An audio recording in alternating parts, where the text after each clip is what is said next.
Okay, so during my different discussions today, I have referred a little bit to this work. And I wanted to go back again. I always feel like I'm giving a history lesson as I talk about my experience. But Ian Thorpe, way before your time, who's heard of Ian Thorpe? Oh, thank God. So Ian Thorpe was probably one of the greatest swimmers that Australia has ever seen. And the reason I start at this point is it was at this time that I was really starting to work on this potential athlete gene, alpha-actinin 3, which I mentioned earlier in my talk on muscle. And at the time, Ian Thorpe, he was 16 or 17. He just blitzed the world championships. And there was a great debate in the media because he had size 17 feet. And it was thought that his great performance in swimming was due to the fact that he almost had flippers for feet. But then in the Weekend Australian in 1998, they went into this discussion. And, you know, we always try and describe what we do in lay terms. And this is a great description in lay terms of the sort of work that I'm going to talk to you about today. The size of his feet probably had little to do with his stunning victory. More important was his physical makeup, particularly the fibres in his muscles. Muscles of an individual have, the muscles an individual has inherited genetically determine to a large extent the type of sport that they play. Marathon runners or long-distance swimmers and other endurance athletes have a greater proportion of slow-twitch muscle fibres, while sprinters rely on fast-twitch muscle fibres. An athlete's explosive ability, how quickly their muscles can generate maximum power, is also inherited with their other genes, but can be enhanced through training. So I think that's a lovely scene setter for what I'm going to talk to you about today. Athletes are very complex. There are a whole different range of influences that relate to becoming an elite athlete. And it was like the question that I had from earlier today about polygenic traits. What is it? You know, it's not going to be one gene or one thing in your environment that's going to make you a great athlete. There's training, there's your diet, there's your opportunity to actually, you know, it's very hard for someone in Nigeria to become a swimming champion because there's no 50-metre swimming pools in that country. It's, you know, it's that sort of issue. The psychology, which I'll come back to, and then there are the genes, your genetic makeup. And they're the sort of issues that we need to think about. And it's the same for if you're thinking about cardiovascular disease risk or blood pressure disease risk. Athletes are just at a different end of the spectrum in terms of peak performance. Now, there's been some great work, particularly done by Claude Bouchard, who I've got to know very well over the years. And there is every year they put out a compendium of what are genes that have been demonstrated to be associated with human performance. And so the things where these guys initially started doing twin studies where they looked at identical twins versus dizygotic twins, so twins that had the same parents but weren't identical, which are pretty much the same as other siblings, to look at how much of a particular type of performance was associated with genetic makeup. And obviously identical twins have identical genetic makeup, so you can start to look at the concordance or the agreement in between their performance and their genes. And what these type of studies have shown is that something like endurance, it's somewhere between 25% to 60% is due to your genes. Your response to aerobic exercise training, which is called your VO2 max, you know, very variable, a lot less certain. What about the neuropsychiatric factors? And I know when I worked for the Australian Institute for Sport, the coaches there would say that the mongrel factor and that sort of drive to win, why can't I find the gene for that? And I'm not sure there is a gene for that.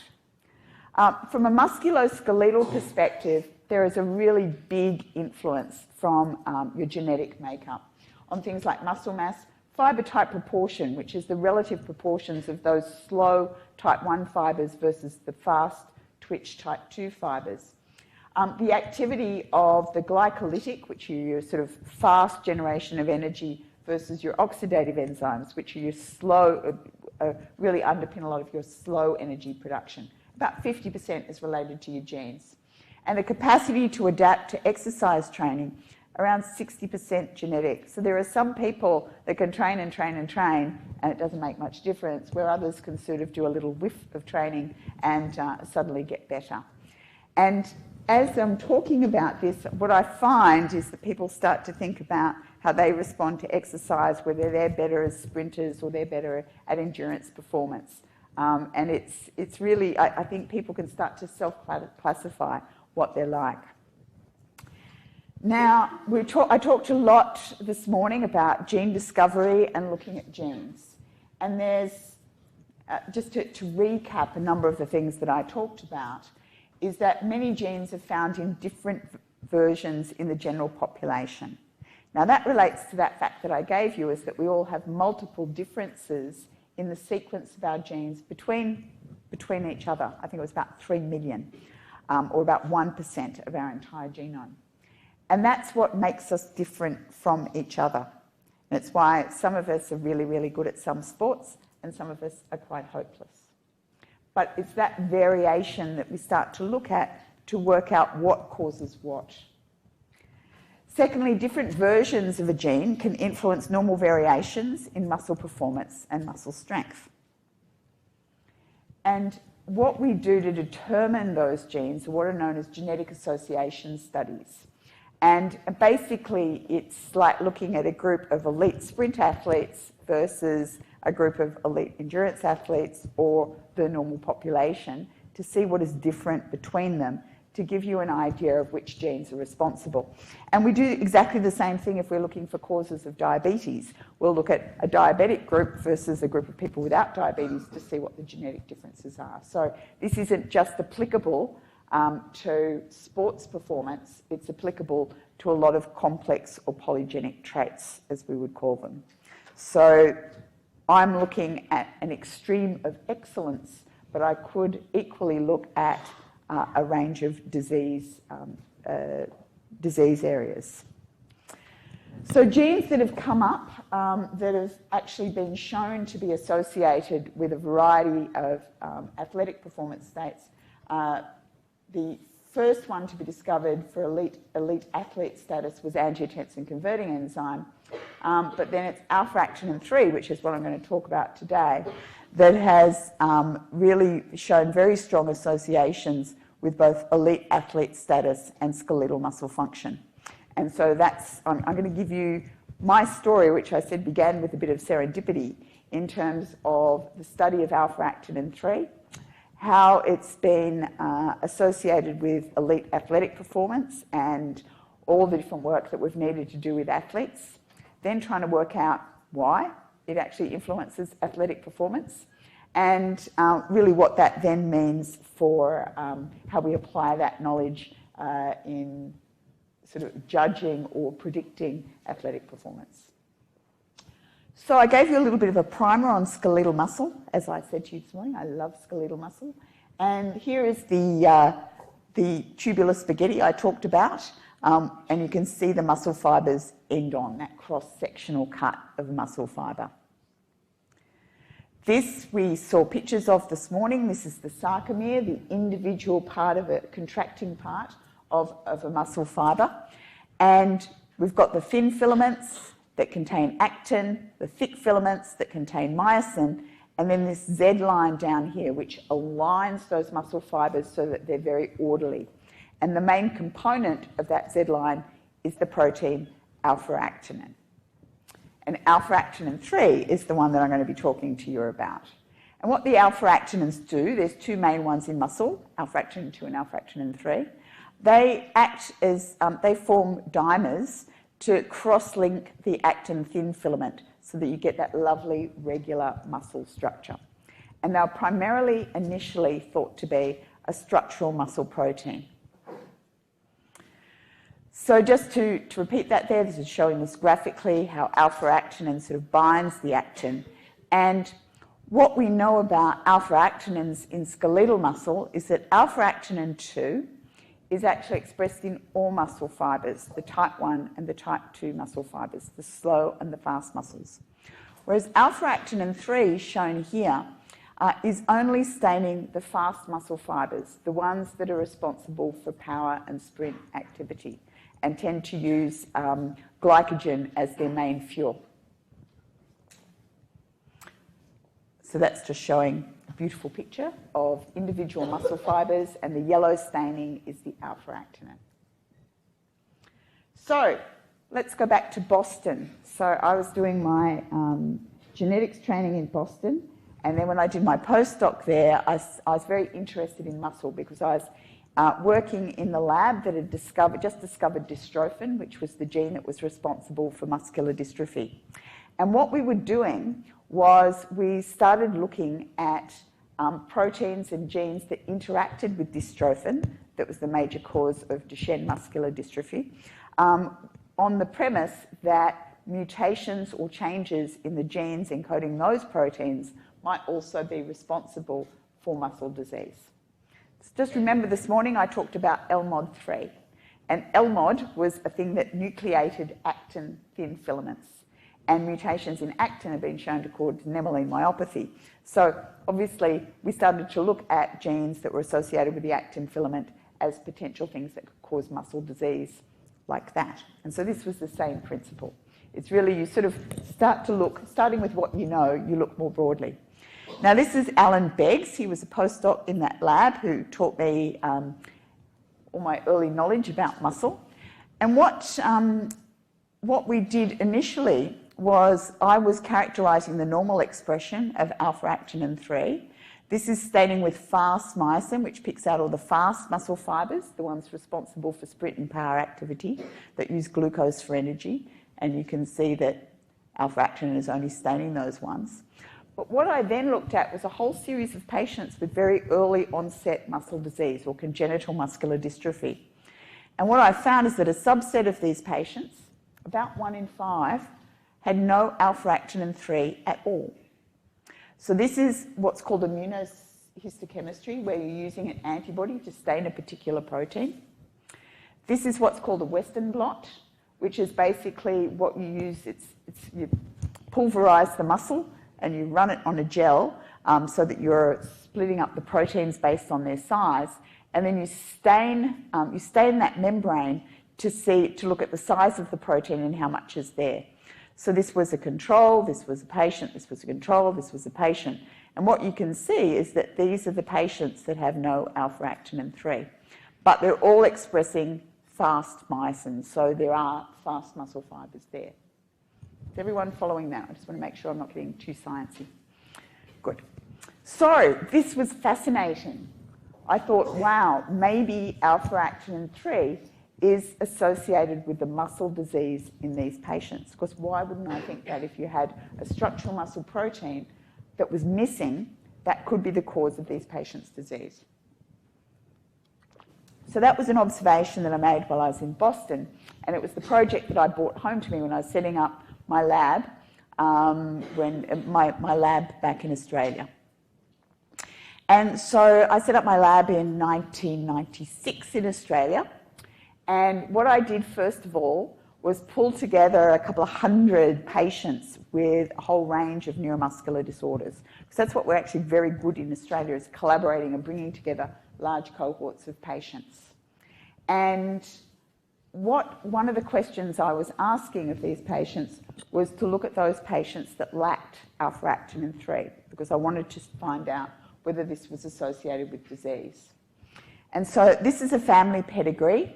This is a mum and a dad. They're of Sri Lankan background, and this double line shows that they were related. They were first cousins.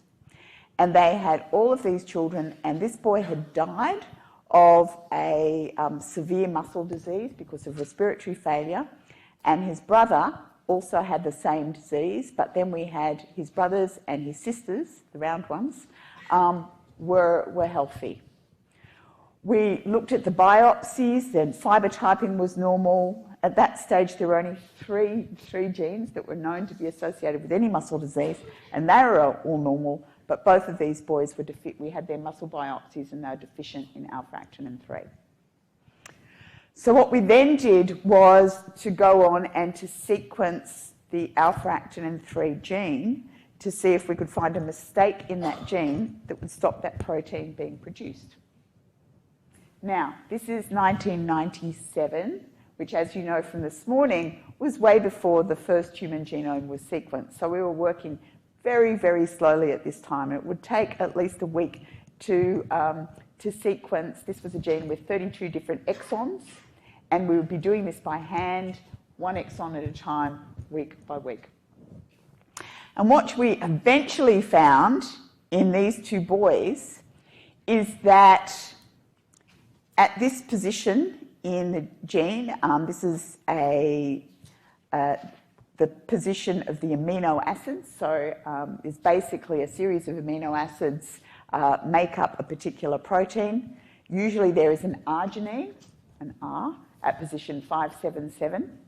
But instead of that arginine, we had what's called a stop codon. So there was a mistake or a change in that code that just stopped that protein being produced. It's like I talked about spelling mistakes like lice and rice this morning. There was an actual change that basically encoded a stop signal rather than the arginine that should have been there. And these boys had 2 copies of the stop codon, which explained why these boys didn't have alpha-actinin 3. I was convinced I had discovered a disease gene, that I had found these 2 boys, they had none of this protein, I'd found a mistake in the protein. Now, we all know we can't assume that just by looking at these 2 cases in isolation. And the first thing we did is we got the rest of the family in, because think about a recessive disease, we talked about this morning. What we would be expecting is that both of these parents would be carrying 1 copy of the X, 1 copy of the abnormal gene, but they'd have a normal copy as a backup because they were well and they were unaffected. Is everyone following me? They're with me? Good. So that's what I would have expected. And that I'd expect all of their normal brothers and sisters would have at least 1 functioning copy with the arginine, the R, of alpha-actinin 3. But this is what we found. The whole family, and none of the others had had their muscle biopsy taken, the whole family were homozygous for this stop codon. None of them had alpha-actinin 3, but a lot of them were perfectly healthy. So what that told us is that this particular X, this stop codon, was not a disease-causing mutation. I was very depressed because I'd actually already started writing the paper about my new gene discovery. And what I'd done is proven that that was not correct. And it didn't make sense because I didn't know of any example of where you had a structural muscle protein that was absent and there was this sort of mutation that wasn't associated with disease. So I got a bit depressed, went saw a movie, and I came out of the movie thinking this just doesn't make sense. And I went and started to talk to colleagues about how could this be so? And I was given a book about evolution because, you know, sometimes genes become pseudogenes, they stop being expressed during evolution. I had to read that book about 3 times to try and understand it. And it really started me on a path of trying to think, this is an interesting phenomenon that I did not expect. So I needed to look more broadly to think about what is the meaning of this? Is this something that's just happened with a gene that's evolving, that's on its way out, it's about to become redundant, or does this actually mean something in the general population? And obviously, because I'm still working on this 25 years later, it did turn out to mean something. So I'm going to cut a few long stories short. What we found is that this change is actually a polymorphism. It's a normal variation. And what happens when you've got the arginine at position 577, you get normal production of the RNA, and you get the arginine there, and you get alpha-actinin 3. When you've got the change that leads to this stop message, the RNA actually gets, it's called nonsense-mediated decay, and you get no protein produced, and we see absence of alpha-actinin 3. So that's the process. And what we found, and you'll see for the rest of the talk, absence of alpha-actinin 3 due to XX, or 2 copies of that stop codon, that stop polymorphism, are going to be in red. And so what we published in Nature Genetics in 1999 was that this common nonsense mutation results in alpha-actinin 3 deficiency, but it's actually common in the general population. So we initially studied, this was a study of a couple of hundred Caucasians, and we found that about 1 in 5 people in the general population are deficient in alpha-actinin 3, because we studied their genetics and we studied their muscle as well, compared to about a third who are homozygous wild type, which means they've got 2 copies of the normal copy, or heterozygous, which is about 40%. And this is still, even with the human genome, et cetera, is quite an unusual phenomenon. And what we then did is studies of a lot of different populations around the world, and found that this particular genetic change is present in all people of all different racial backgrounds, and that about 1.5 billion people around the world are deficient in alpha-actinin 3. So what I'm going to be talking about is that 1 in 5 of you, and look at each other, are deficient in alpha-actinin 3. So I'm going to tell you what that means. So the big question is, if you don't have it, does it affect the function of your muscle? Because if it doesn't matter, then it's just a gene that's redundant and it doesn't matter. So how did we approach that? Well, first thing is, I knew that it didn't cause disease, because if 1 in 5 people have it, and 1 in 5 of you don't have muscle weakness, and we'd already studied that very specifically, then it's not a cause of disease. And so that's what made me then think about the other end of the spectrum. Is this something that it influences performance, not in disease, but at the peak of performance, the elite athlete? So what we see here is controls, like us, where what we're seeing here in this pie graph is about 18% in people of Caucasian background, so white European background, and that becomes important, are deficient in alpha-actinin 3. So we collaborated with the Australian Institute of Sport, because alpha-actinin 3 is expressed in fast muscle fibres, the ones responsible for sprint and power performance. Our hypothesis was that if you lacked alpha-actinin 3 in your fast muscle fibres, then that would be detrimental to sprint and power performance. It would affect that. And that is indeed what we saw. We studied a couple of hundred of these athletes, and we found that in sort of top sprint athletes, and by elite, I mean they represented Australia at an international level, so they were our national level sprint athletes. There was about 5% overall, but when you look at the cream of the crop, the sprint Olympians, none of them were deficient in alpha-actinin 3.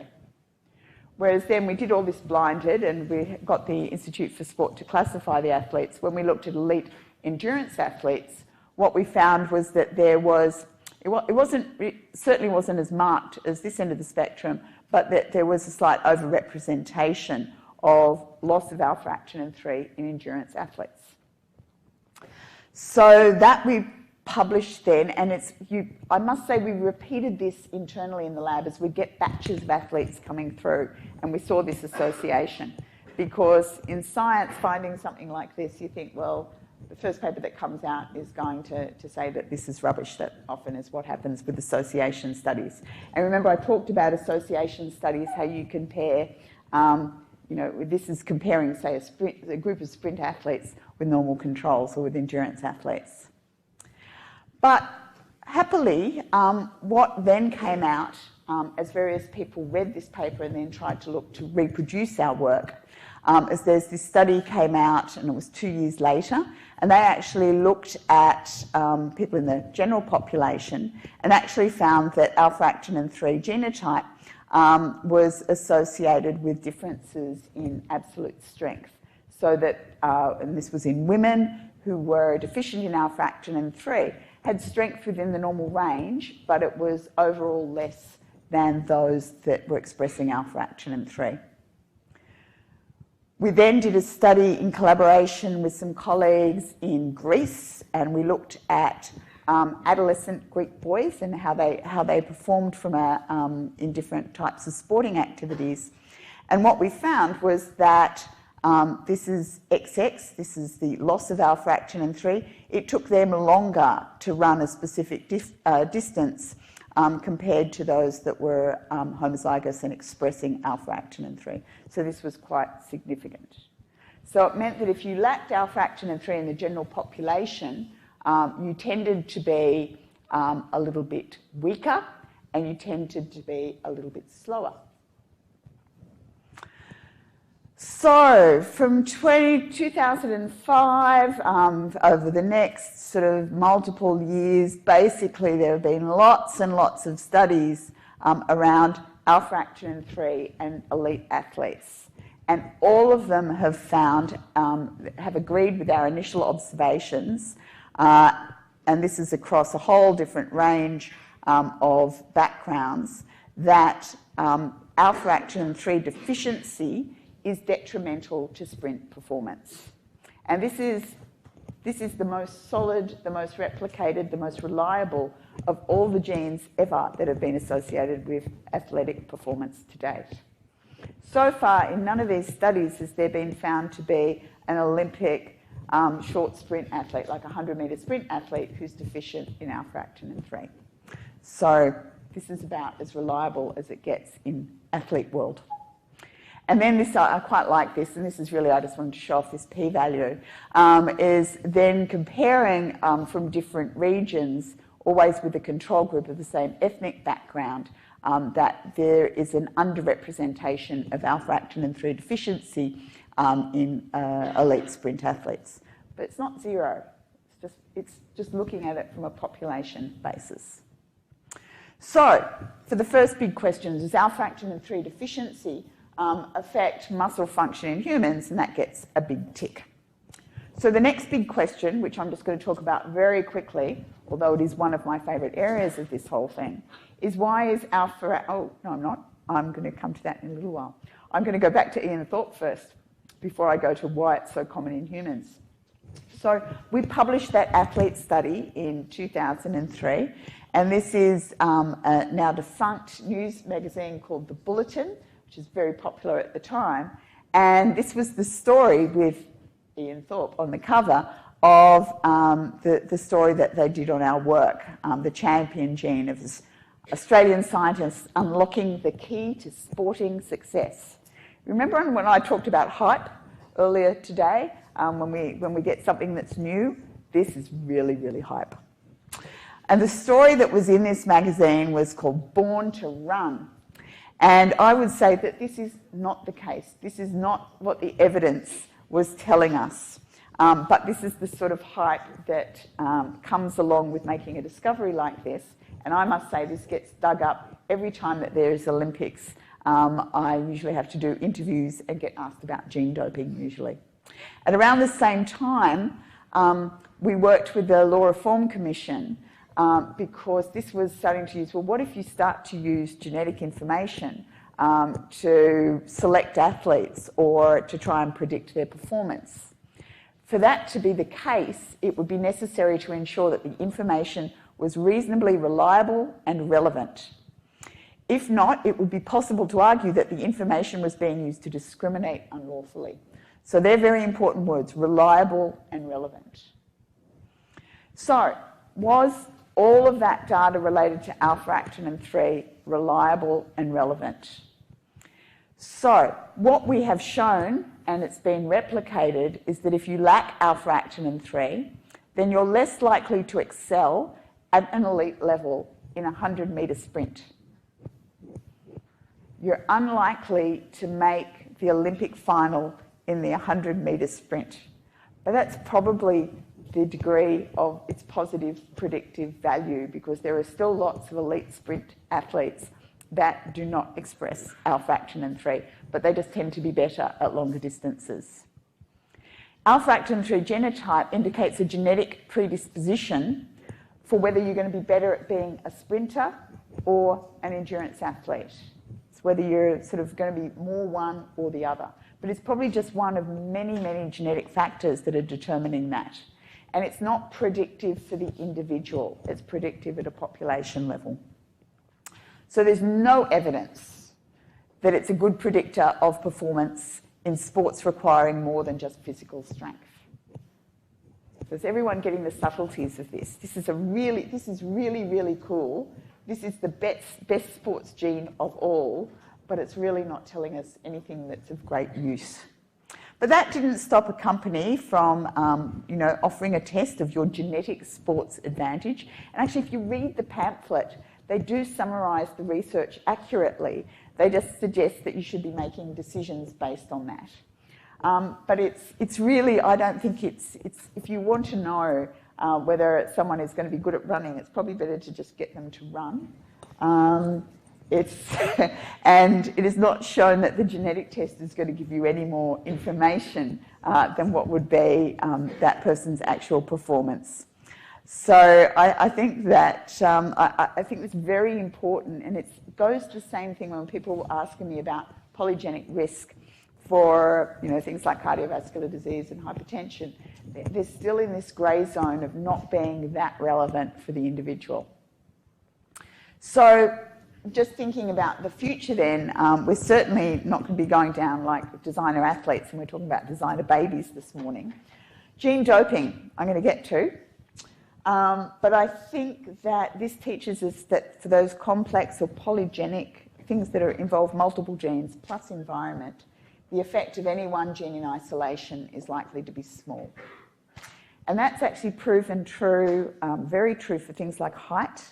The best characterised of all the genes that influence your height probably contributes to about half to 1 centimetre max. And similarly for genes that contribute to diabetes. So there's not going to be a simple test for a lot of these things, and just elite athleticism is just one example. Okay, so what this does though, that excites me as a scientist, is it's going to start to give us some insight about how muscles work. And so the first question then, which I said I'd come back to, is why is alpha-actinin 3 deficiency then become so common in humans? And I'm not going to go into this in detail, but we did this really quite extensive work of sequencing the area around the alpha-actinin 3 gene in a whole range of people of different ethnic background. And what we found is that there were areas that were different in Europeans versus in Asian populations, but basically there were long areas of low genetic variation around the X allele of the alpha-actinin 3 gene. To cut a long story short on that, rather than give you a lecture on evolution, this is consistent with very strong, recent, positive selection on the X allele. So it's something that's been selected during evolution to provide, because it must provide a selective evolutionary advantage. And when we looked at this through in different countries, what we then found was that the X allele, the frequency of just having at least one copy of the X, is very low in Africa, but it reaches much higher frequencies coming out of Africa. And so we're hypothesised that as man migrated out of Africa during the last ice age, that there was suddenly a positive selection on the X allele to provide an advantage for survival. In colder climates, in places of famine, we're certainly, with a lot of hand-waving, are predicting that this happened around the time of the last ice age. So that's very interesting. We've got the X allele is selected during evolution. It confers an advantage, but selection for what? We know it makes you run less fast, so it's not about getting away from saber-toothed tigers. What is it that provides a selective advantage for this particular change in this gene? So, the final big question, it's taken us years to answer, is how does alpha-actinin 3 deficiency influence the function of skeletal muscle? And I talked about fish models earlier today,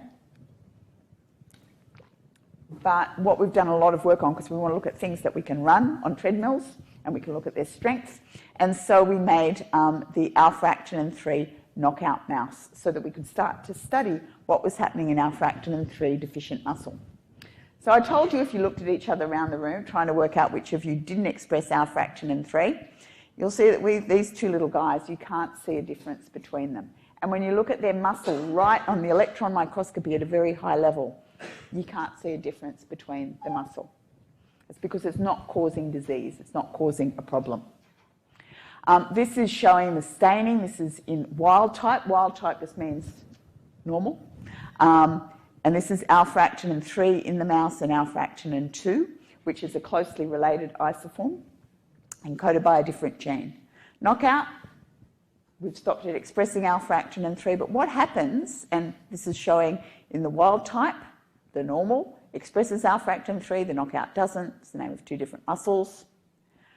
But what we find is if you lose alpha-actinin 3, then its close relative, alpha-actinin 2, is upregulated and expressed in all muscle fibres. So it's compensating for the loss of alpha-actinin 3. But obviously alpha-actinin 2 can't do as good a job of alpha-actinin 3 in those fast muscle fibres. Otherwise we wouldn't see that athlete effect.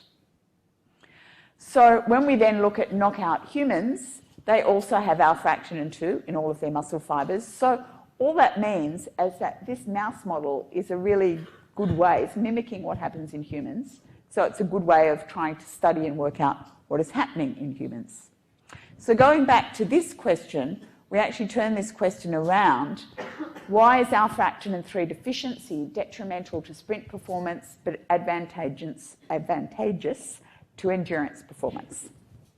So we did little performance tests on the mice.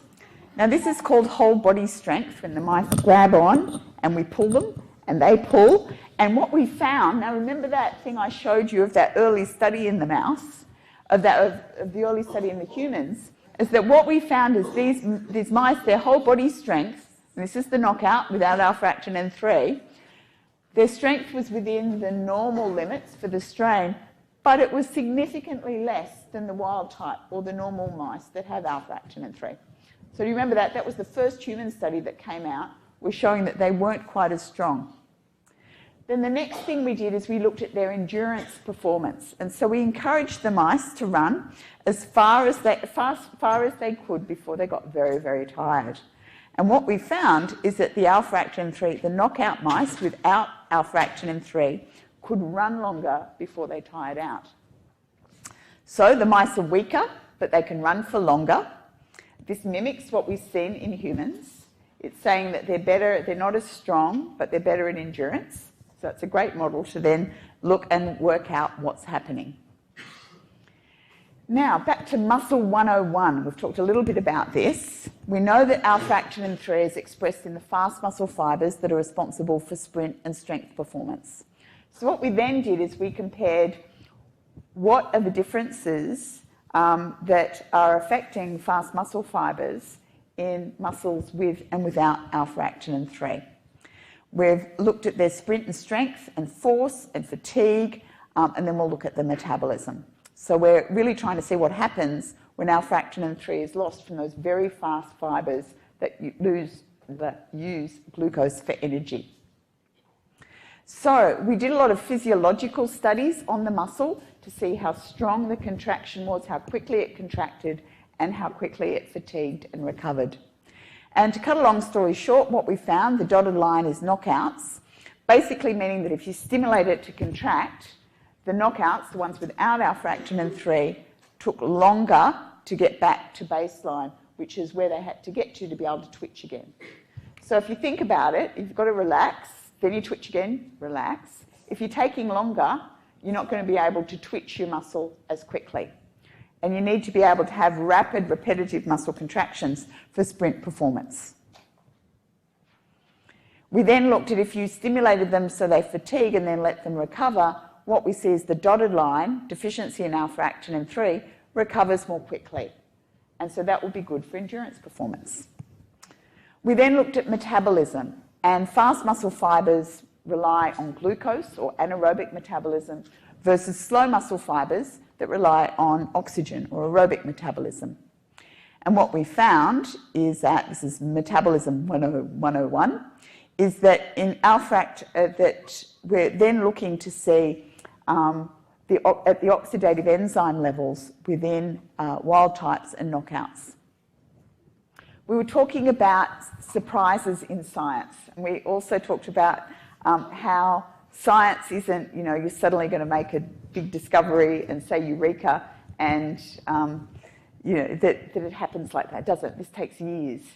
And after going down one path for about 6 months, we then decided to have a look at the oxidative stains or the expression of oxidative metabolism in muscle. And this, if anything, in this story was a eureka moment of what was really going on here.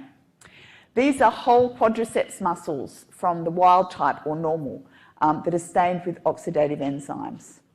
And I was called in by my PhD student who'd been staining these muscles, and this was the knockout muscle. And you can see using the eyeballometer, I believe, before we even quantify it, that these oxidative enzymes are much higher, are much more highly expressed in the knockout muscle. And that goes for a couple of different enzyme stains.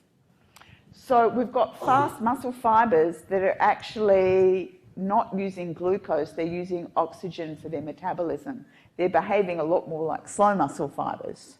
And when we quantitated that, we found that there was a decrease in anaerobic or going down this glucose path to lactate in the knockout, whereas there was an increase in general in oxidative enzymes.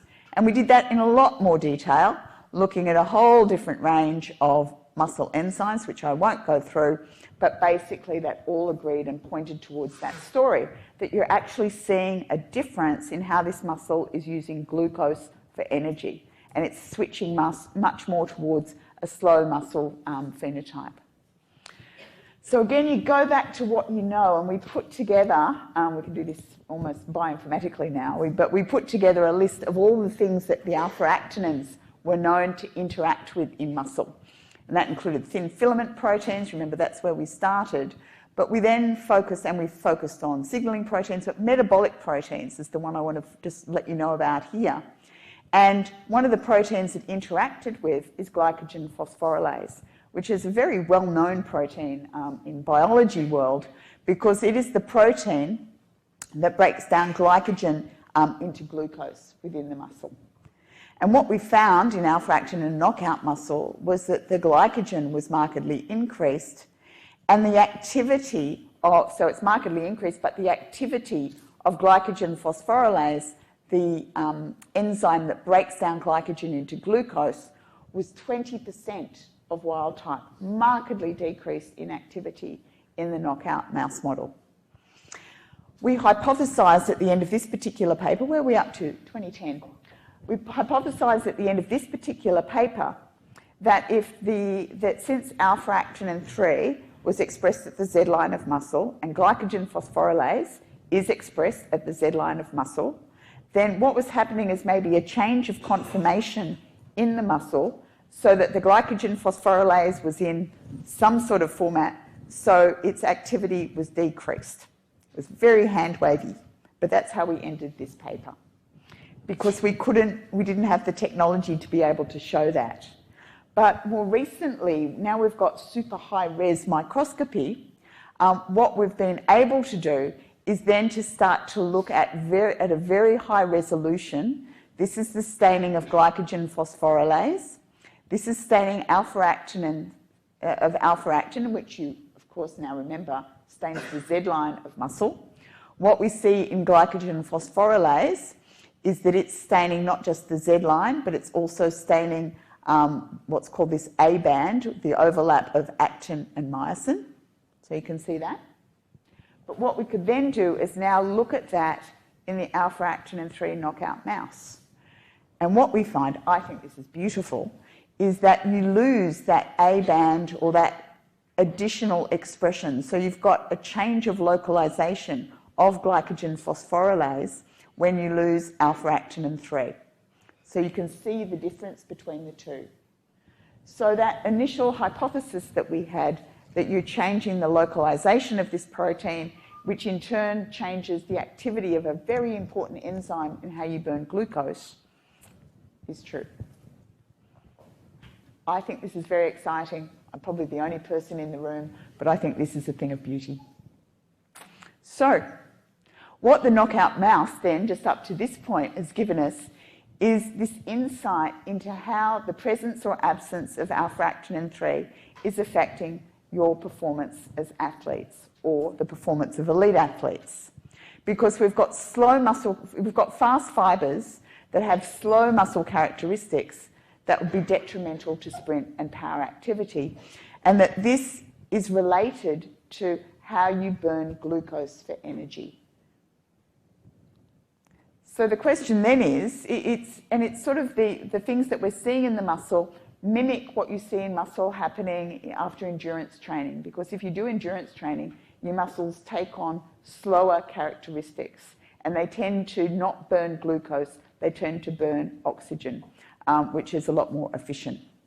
So we then looked in our mice to see if alpha-actinin 3 influenced response to training and performance.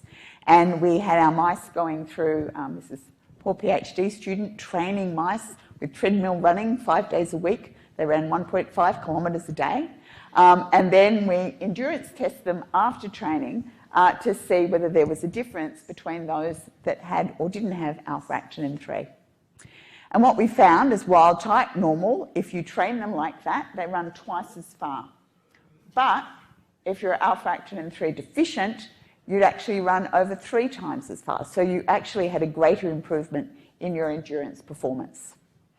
And so this was again suggesting, remember I talked about in humans, it had been found that there was a genetic influence on how you respond to training. Well, this is demonstrating that the presence or absence of alpha-actinin 3 is one of those genetic factors.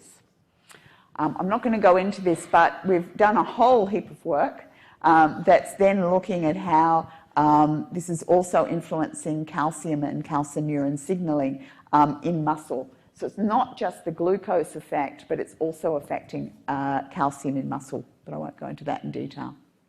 So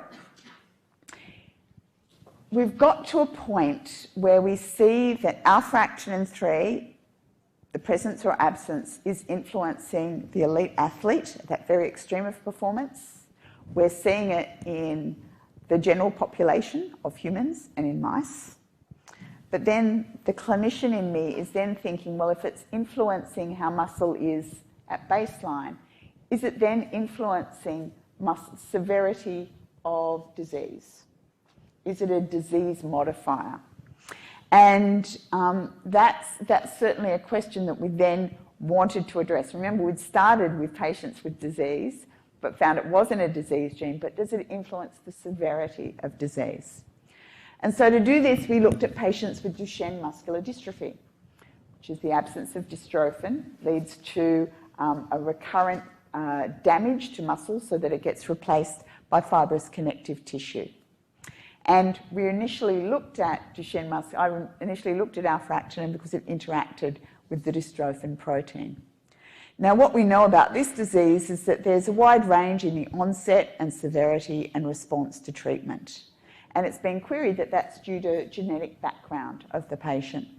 So what we did, as we first look at a whole series of humans who had Duchenne muscular dystrophy, and we genotyped them to see whether or not they expressed alpha-actinin 3. And just what I want you to look at here is we found that there was significant genotype effects for whether or not you had alpha-actinin 3, and all of these different performance measures in boys with Duchenne muscular dystrophy. Now, these measures are also what are used when we do clinical trials to try and improve and treat this disease. So we look at how quickly they can walk and also what their strength is. This is quantitative muscle testing. So we look at strength and we look at speed. So there was a definite effect of alpha-actinin 3 on that. So to test that then and see what was happening in the muscle and whether we could demonstrate that, we crossed our mice that were absent in alpha-actinin 3 with a mouse model of Duchenne muscular dystrophy that lacked dystrophin. And then we looked to see what the effect was on the disease as to whether or not you had alpha-actinin 3.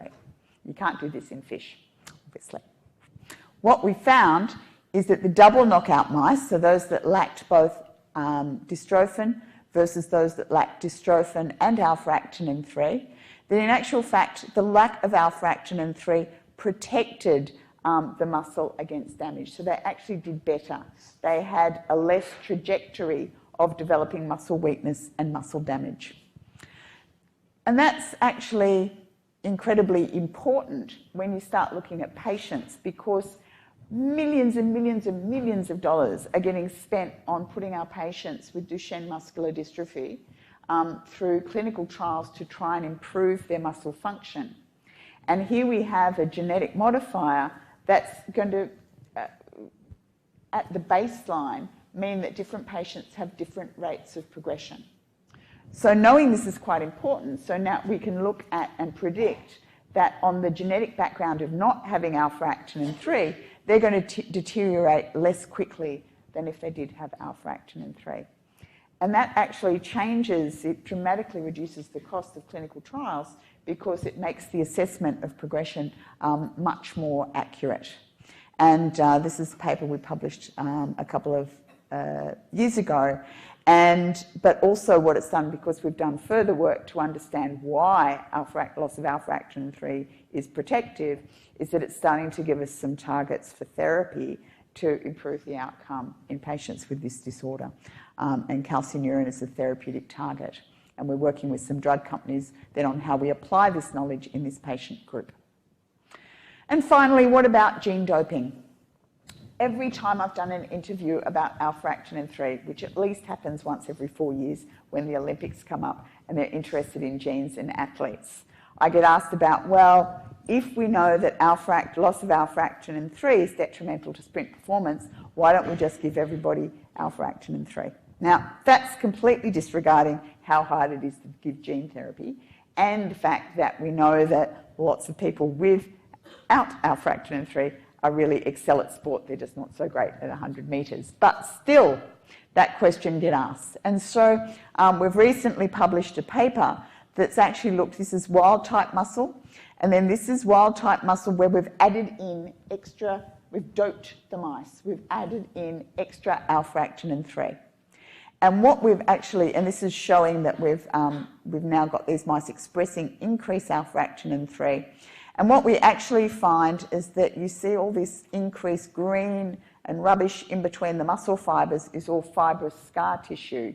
Because what happens is if you overdose the muscle with alpha-actinin 3, you get an imbalance in the turnover of the muscle, it damages the muscle, and you get more muscle weakness, certainly less strength and less performance. So basically, gene doping is bad. And at least we can answer that question now. So, coming up, what are we doing now? I've told you, and going back to that beautiful picture around glycogen phosphorylase and the regulation of glucose metabolism, skeletal muscle is a major site for glucose metabolism within our bodies. It's where we burn a lot of our energy. So if you've got something that's really altering how we use glucose as a fuel, is that affecting our whole body glucose metabolism? And so this is a lot of the work we're doing now. We've found that the alpha-actins are expressed in brown fat, which are a major site where there's a metabolic turnover and what's known as thermogenesis, that has been, muscle thermogenesis has been associated with susceptibility to obesity. And what we did, just to give you a little bit of a taste for this is what we see in the knockouts in red, those with alpha-actinin in blue, and looking at when they're fed their chow, low-fat diet, what their weight does over time. We then did you probably haven't seen the movie Super Size Me, whereas when the guy went on and ate McDonald's continually, a high-fat diet for over months, it was a bit disgusting, the movie. But we did this with the mice. We high-fat fed the mice to see what their response was. And what we found is the wild-type mice with alpha-actinin 3 got very, very, very, very fat, and those that were alpha-actinin 3 deficient actually had less weight gain on a high-fat diet. So this sort of is raising the question that whether or not you have alpha-actinin might also influence how you're burning energy, you've got more efficient energy or change in your energy metabolism that might protect you against obesity. So we started to look, and we also made sure that they were eating the same, which they were, and their levels of activity were the same as well. So when we then looked at high-fat-fed humans, what we've again found, and this is quite tantalising, is that that alpha-actinin 3 deficient individuals are underrepresented in the most overweight or obese end of the population. And so we're now studying that in a bit more detail. But, you know, sort of going from an observation of getting it wrong about a muscle disease that alpha-actin 3 is not associated with, to then working out what this does, the association with elite athletes, then looking at how it's influencing muscle metabolism and calcium handling, and you start to then look at how it might be influencing health in the general population. So it's been a very exciting series of studies over the years. I've gone through multiple PhD students and postdocs who've been working on this, but I hope I've just given you a flavour of the sort of just the study of one gene can lead you off in a number of different directions that you did not expect. Thank you.